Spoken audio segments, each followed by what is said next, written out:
सबको प्रणाम। मैं आज आपको परीक्षित महाराज के बारे में एक कथा सुनाना चाहती हूँ। ये परीक्षित महाराज कौन है, इसे जानना बहुत ज़रूरी है। महाभारत में ये कथा आती है। पांडुराज पांडुराज के बेटे अर्जुन और अर्जुन का बेटा अभिमन्यु का बेटा परीक्षित महाराज।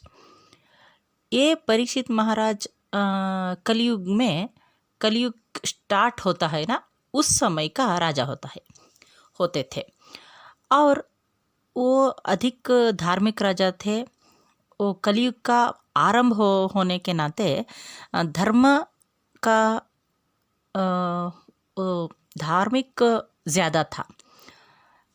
एक बार क्या होता है, परीक्षित महाराज शिकार खेलने के लिए वन में जाते हैं और अपने साथियों से बिछड़ जाते हैं। बिछड़ के वन में अकेले घूमते थे तो एक मृग देखने के बाद बाण प्रयोग कर लेते हैं। उसके बाद क्या होता है, वो मृग उनको नहीं दिखता तो वो वन में भटकते भटकते क्या होता है, उनको वो शमीक ऋषि के आश्रम में पहुँचते हैं और वहाँ देखते हैं कि शमीक ऋषि ध्यानावस्था में होते हैं। पर परीक्षित महाराज को इसका अनुभव नहीं था तो क्या किया कि शमीक ऋषि मुझे देखने के बाद भी ऐसे नाटक कर रहे, ऐसे मानकर उनसे बात करते हैं कि मैं बाण प्रयोग किया था और वो मृग कहाँ है, ऐसे शमीक ऋषि से पूछते हैं। तब भी शमीक ऋषि कुछ भी नहीं बोलते क्योंकि वो ध्यानावस्था में थे। इसे पहचानने में गलती होते हैं परीक्षित महाराज और ध्यानावस्था में होने के बाद भी शमीक ऋषि समाधि स्थिति में होते हैं। उसे परीक्षित महाराज नहीं पहचानते तो क्या होता है, वो नाटक समझकर वहाँ एक मृत शरीर होता है सांप का, उसे वो लेकर परीक्षित महाराज शमीक ऋषि के गले में डाल देते हैं और वहाँ से चल पड़ते हैं। ये वो भी भूल जाते हैं। मगर इधर क्या होता है, वो शमीक ऋषि वह ऐसे ही बैठे रहते हैं। उनको पता ही नहीं था कि उनके गले में सांप का शव है। तो एक उनके एक बच्चा होता है 10 साल के अंदर का, श्रृंगी उनका नाम है। वो श्रृंगी तपश्चर्या करके, वो ब्रह्मा जी से तपश्चर्या करके वर मांगकर आता है और वो श्रृंगी का दोस्त वो श्रृंगी से छेड़छाड़ करते हैं कि आपके पिताजी के गले में सांप का शव है और आप ब्रह्मा जी से तपश्चर्या करके आ रहे हैं, ऐसे छेड़ते हैं।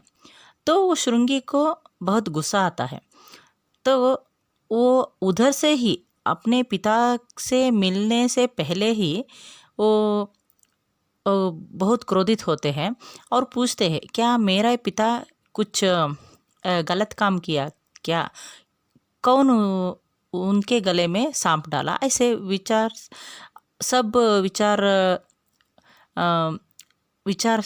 के बाद वो क्या कहते हैं कि वो उनके दोस्त बोलते हैं कि नहीं, आपके पिता कुछ नहीं किए थे, बट वो परीक्षित महाराज ने ऐसे काम किया, ऐसे बोल देते हैं। तो वहाँ से ही श्रृंगी श्राप देते हैं परीक्षित महाराज को एक राजा होने के नाते ब्राह्मण को ऐसे अवमानित किया है, तो परीक्षित महाराज के 7 दिन के अंदर तक्षक नाम का एक सांप काटकर राजा का मरण होना चाहिए, मृत्यु हो जाना चाहिए, ऐसे श्राप देते हैं।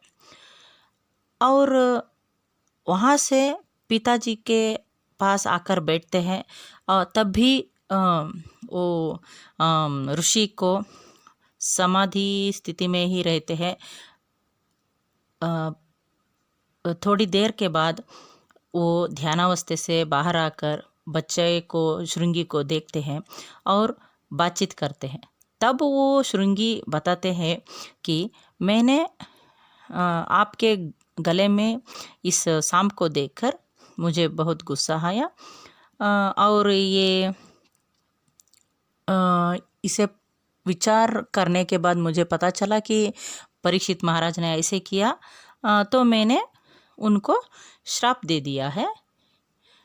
7 दिन के अंदर वो राजा मर जाता है। ऐसे सब कुछ श्रृंगी अपने पिताजी से कह देते हैं। तब वो शमीक ऋषि बोलते हैं, तुम ऐसे नहीं करना चाहिए था। क्रोध में आकर ऐसे शाप देने से ब्राह्मण को बचना चाहिए, क्योंकि परीक्षित महाराज धार्मिक है और उनके धार्मिक राज्यभार में ही हम लोग ऐसे ब्राह्मणों का जीवन चल रहे हैं। इसलिए ऐसे आप श्राप देने से बचना चाहिए था।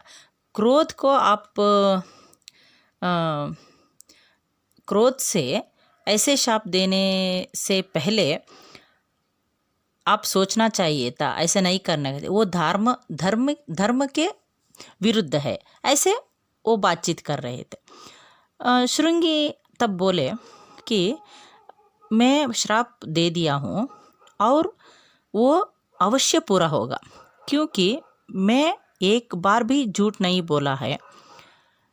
इसलिए मुझे वो श्राप अवश्य पूर्ण होगा। इसलिए हमें वो राजा से बोल देना चाहिए कि 7 दिन के जीवितावधि का सार्थक करने के लिए राजा को बोलना चाहिए। ऐसे वो श्रृंगी पिताजी से कहते हैं। तब वो शमीक ऋषि भी वो सही मानकर अपने एक शिष्य को राजा के पास भेजते हैं और सब वो शिष्य परीक्षित महाराजा से कहते हैं, ऐसे ऐसे आपने किया था, इसलिए शमीक ऋषि के बेटे श्रृंगी ने आपको श्राप दे दिया है कि 7 दिन के अंदर आपका मृत्यु होगा। ऐसे सब घटना विवरण से वो शिष्य परीक्षित महाराज को बोल दिया। तो अब महापरीक्षित महाराज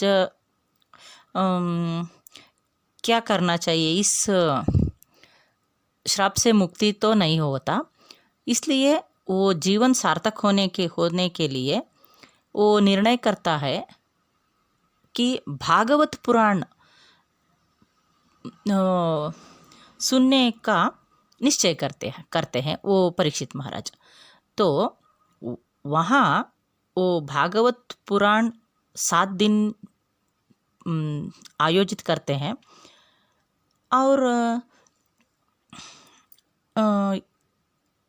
उनके पास सब वो मानसिक स्थिति भी मरने के लिए तैयार हो जाते हैं।